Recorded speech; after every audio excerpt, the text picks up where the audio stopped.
October 24th, 1944. 8:45 in the morning. The Sibuyan Sea, in the central Philippines. Vice Admiral Takeo Kurita stands high on the bridge of the battleship Yamato, staring east through binoculars that feel heavier than they should.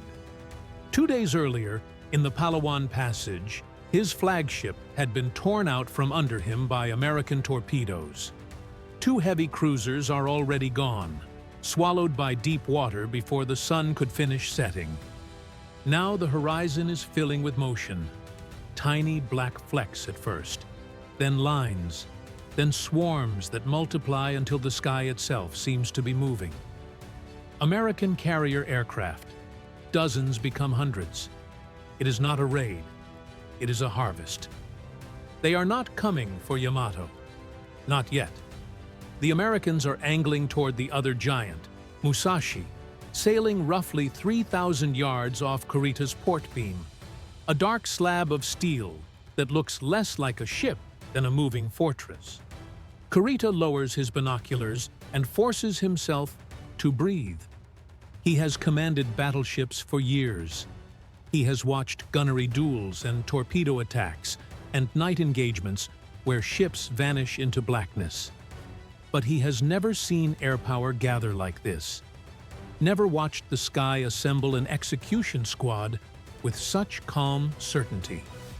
Out there, between scattered clouds, the first wave begins its dive, and the longest death of any major warship in the Pacific War begins to unfold, minute by minute, hit by hit, as if the sea has decided to take its time. To understand why this single ship matters, you have to understand the problem Japan tried to solve long before this morning. In the mid-1930s, Japanese naval planners stared at a truth they could not escape. The United States could outbuild them by a margin that felt almost cruel. American shipyards could produce carriers, battleships, cruisers, whatever the war demanded, faster than Japan could replace losses. Industrial arithmetic favored the Americans, and arithmetic does not care about courage. So Japan gambled on a different equation. If they could not match quantity, they would overwhelm with quality. They would build ships so huge and so heavily armed that they could smash multiple American battleships at once and survive what should have been fatal.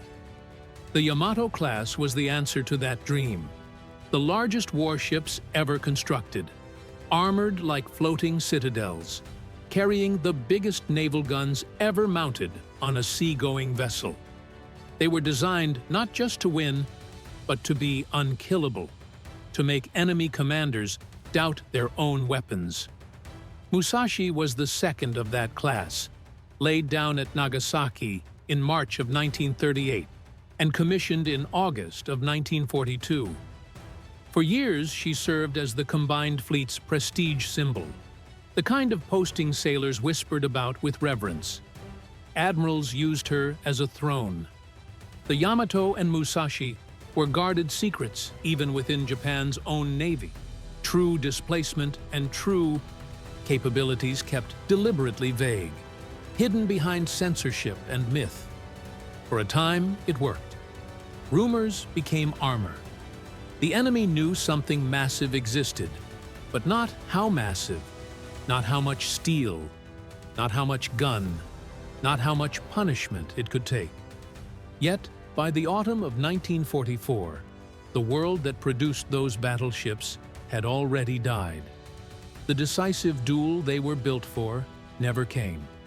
Carrier aircraft had rewritten the rules at sea, and the page had been turned with blood. The first strike arrives at 10:26 in the morning. Around 30 aircraft, fighters, dive bombers, torpedo planes punch through the flak over Kurita's center force. The air above the formation becomes a chaotic lattice of tracer fire as escorts and battleships throw everything they have upward.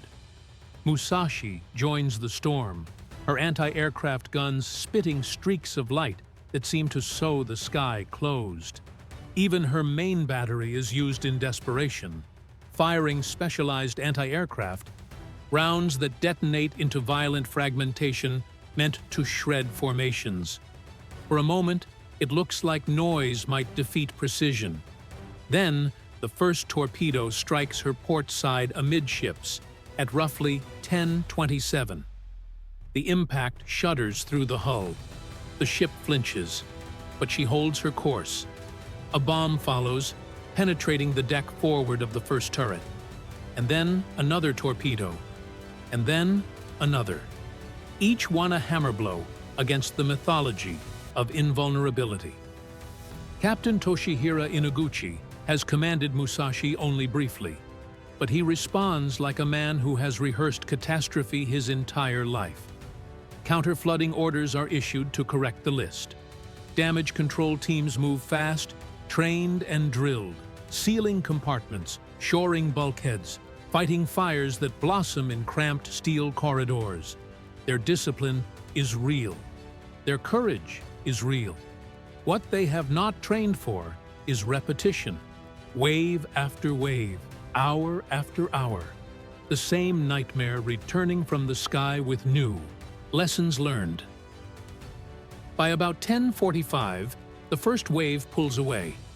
Musashi has taken torpedo and bomb hits, her speed reduced but still formidable. She is still fighting. Kurita, watching from Yamato, signals to maintain course. The mission continues. San Bernardino Strait lies ahead. Beyond it, Leyte Gulf. Beyond that, the American transports and the invasion fleet. Japan's plan depends on reaching them.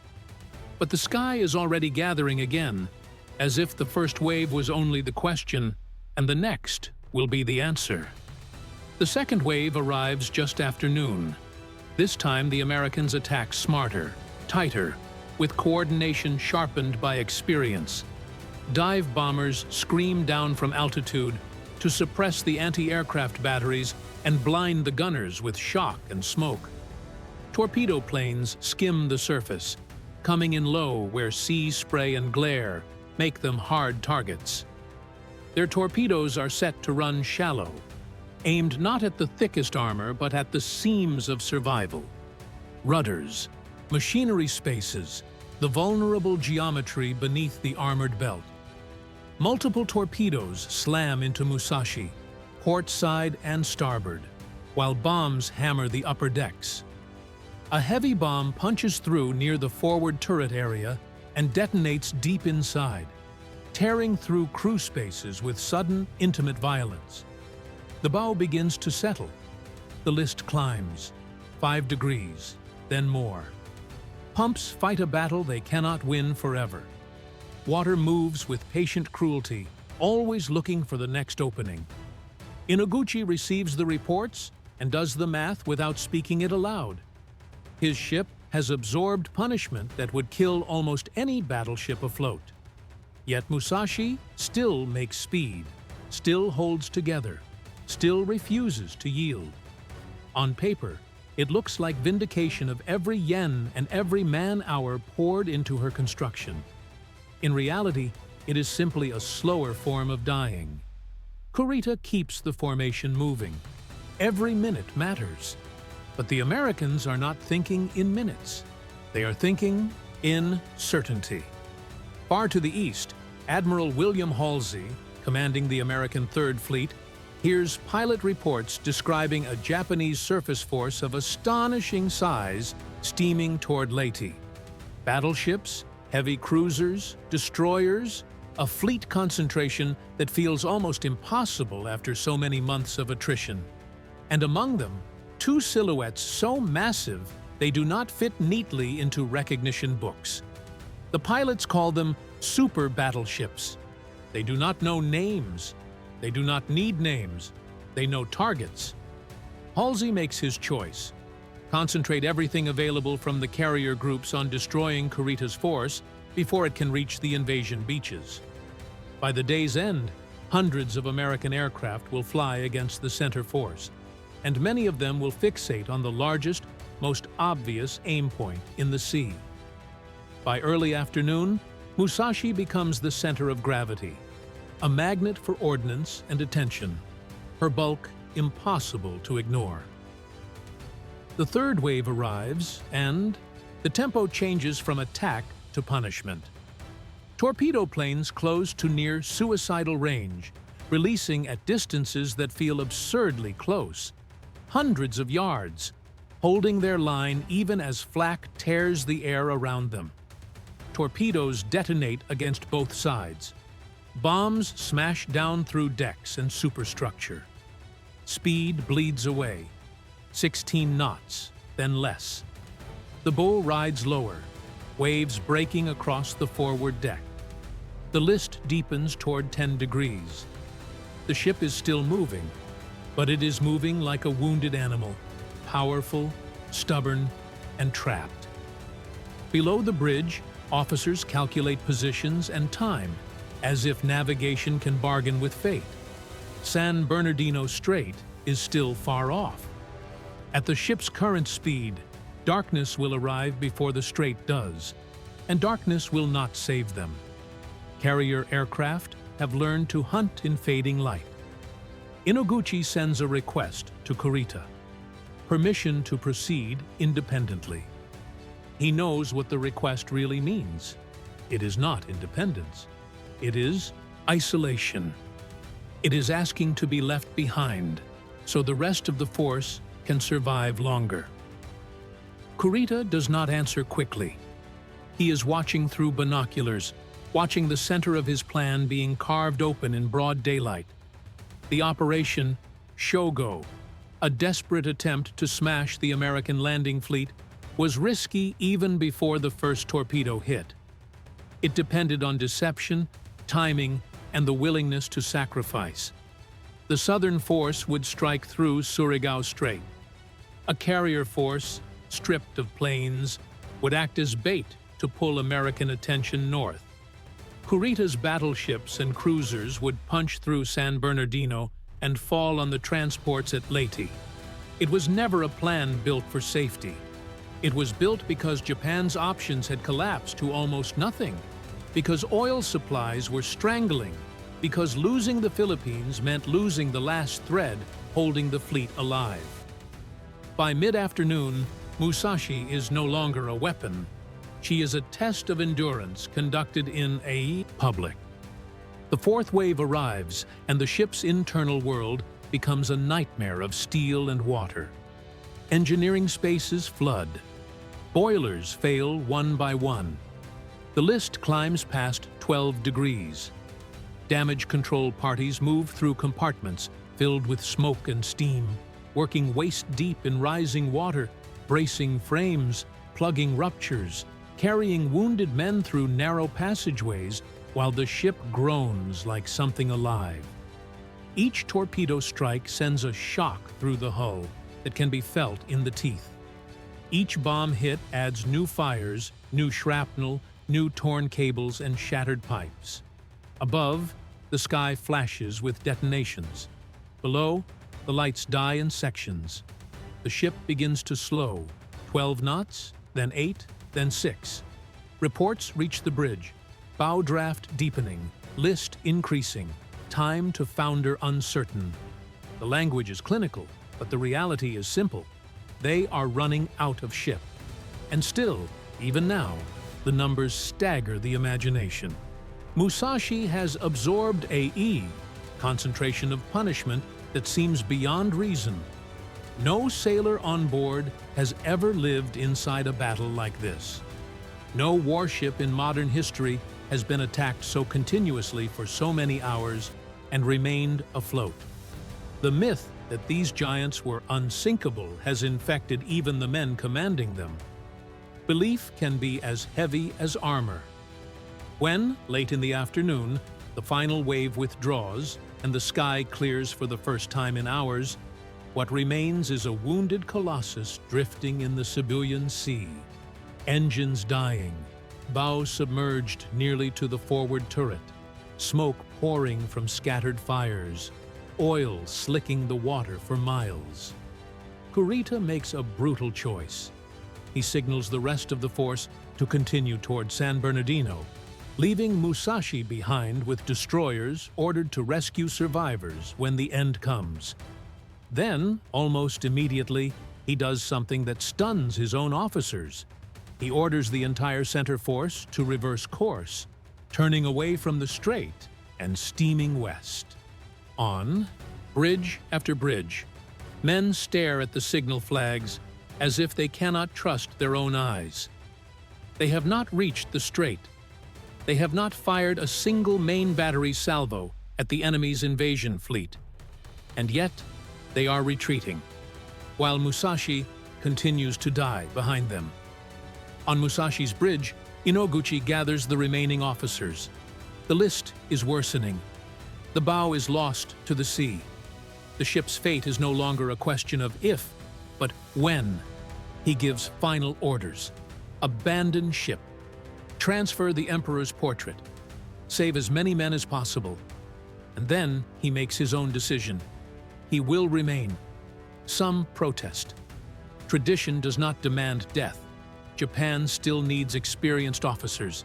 They insist. The battle is not finished. There will be more fights, more chances to serve.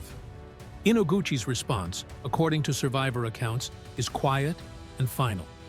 He is responsible. He withdraws to his cabin and is not seen again. Night falls. The sea does not hurry.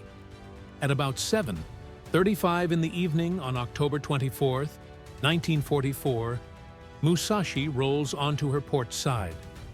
For roughly 9 hours, she has been taking hits, refusing to break, punishing the very idea of easy victory. Now, in darkness, she begins her final plunge. Men slide down the slanted hull into oil-smeared water. Some are pulled under by suction and debris. Some vanish in the black without a sound. Destroyers move in, lights cutting across slick water, hauling survivors aboard. But for many, rescue arrives too late. More than 1,000 men die with the ship. The super battleship slips beneath the surface and descends into deep water, taking with her not just steel and guns, but the last comfortable illusion that sheer engineering could defeat a sky full of aircraft. The shock radiates outward through command channels. When Kurita receives confirmation of Musashi's loss, he reverses again, turning back toward San Bernardino as if trying to seize back the hours that were stolen. In post-war questioning, he struggles to explain why he turned away, then turned back. Fatigue, he says. Constant attack. No air cover. But when pressed about Musashi, his words reveal something deeper than exhaustion. He did not believe she could be sunk, especially not by aircraft. The myth had been too convincing. It had seeped into the bones of the fleet. In Tokyo, staff officers received the news in a stunned silence that says more than any speech. One officer later writes that the moment they learned Musashi was gone, they knew the war at sea was lost. If the Americans could sink that ship, they could sink anything. Another commander, leading the decoy carrier force, later admits that the entire theory had been that nothing the Americans possessed could destroy the super battleships.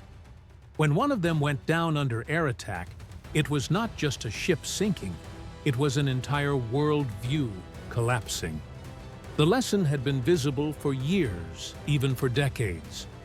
Battleships were becoming obsolete, and carriers were becoming kings. Japan had helped prove it themselves when aircraft struck Pearl Harbor on December 7, 1941, showing the world that air power could shatter surface fleets. But lessons are easier to apply to enemies than to oneself. The Yamato and Musashi were not just weapons. They were symbols of doctrine, pride, and sunk cost. Billions of yen, millions of man-hours, decades of naval philosophy. Letting the myth die would have meant admitting the foundation was wrong. Yet on that day in the Sibuyan Sea, belief did not stop torpedoes, and doctrine did not pump water out of flooded compartments. In the span of a single day, Hundreds of American aircraft reduced the grand theory to wreckage and oil slicks. Many survivors are rescued. More than 1,000 men pulled from the water and eventually returned to Japan. Some never speak of what happened. The loss is treated as shameful, and official narratives minimize the disaster. Inoguchi's body is never recovered. His family receives only a remnant, his sword, retrieved from his cabin before the final plunge, an object that feels both intimate and unbearable. The kind of artifact that turns grief into something you can hold, but never understand. Within the same family, the war's hunger continues, relatives serving, dying, and sacrificing themselves as Japan's situation worsens by the day. And the end that Musashi foretold arrives quickly for her sister ship. Months later, on April 7, 1945, Yamato is sent on her own one-way mission toward Okinawa, ordered to fight until fuel runs out, and then turn her great guns into immobile shore artillery. But she never comes close. American aircraft find her and fall upon her with the same cold method. Torpedoes, bombs, relentless waves of attack.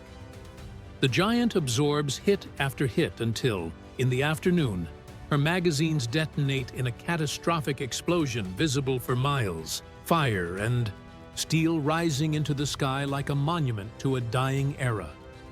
Thousands die with her. The age of the battleship ends where it began in the Pacific, not in a gunnery duel between titans, but under the shadow of aircraft that battleships were never truly built to defeat.